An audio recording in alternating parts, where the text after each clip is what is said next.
Hi, good afternoon. My name is Fedora Galasso, and I have allergies apparently. I apologize for that. I'm the Texas Director for Young Invincibles. We are a national, nonpartisan research and advocacy organization that focuses on critical economic issues facing young people ages 18 to 34. One of them is access to quality, affordable higher education.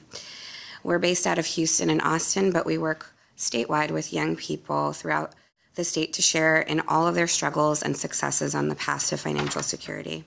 Thank you for the opportunity to testify today. Despite our tongue-in-cheek name, Young Invincibles knows that young people don't believe they're invincible, and in order to thrive in this economy, higher education is the clearest pathway. In Texas, our numbers are stark, where over 1 in 5 young people aged 18 to 34 with student loan debt are now in default. Only 1/3 of Texans aged 25 and older have obtained a bachelor's degree, and 1 in 4 students are raising children while in college. The cost of attending college is rising, and more than half of student aid in Texas is in the form of loans, and more than 2/3 of aid at public four-year universities is also in the form of loans.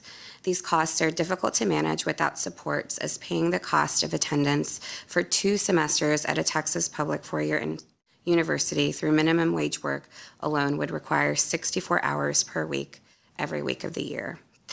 Lawmakers can help provide these supports for Texas young people, and 2 issues that we'd like to talk about today that the committee can act on directly this session are to, 1, expand the current levels of per-student financial aid funding by investing more in the system on a per-student basis and increase the funding for the Texas grant.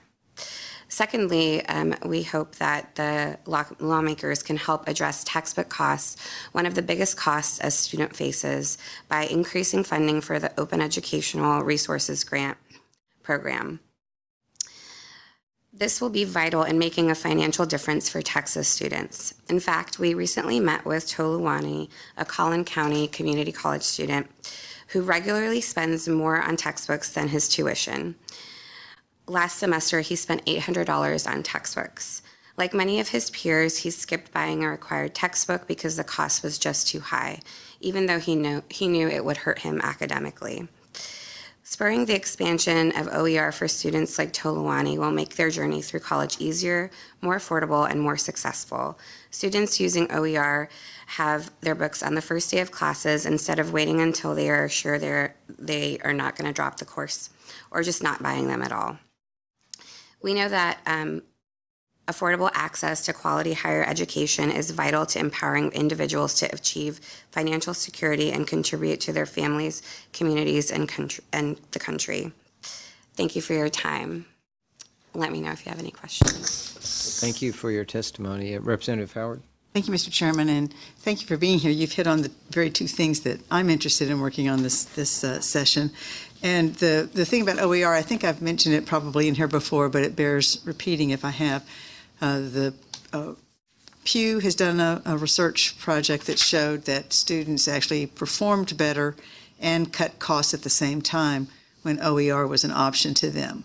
And you clearly point out why that's the case here. So I think this is a real opportunity for us to come together around some things that we could promote that can have a real tangible difference in terms of our students and their families' pocketbooks by taking advantage of OER. I know that Austin Community College, San Jacinto Community College, and others have been doing some work in this area, and I believe at Austin Community College, they've already shown a savings of something like $2 million for their students for what they've done at this point in time, and they intend to do more. So I think this is a really concrete, tangible way that we can address the cost of higher education. So thank you very much for bringing this.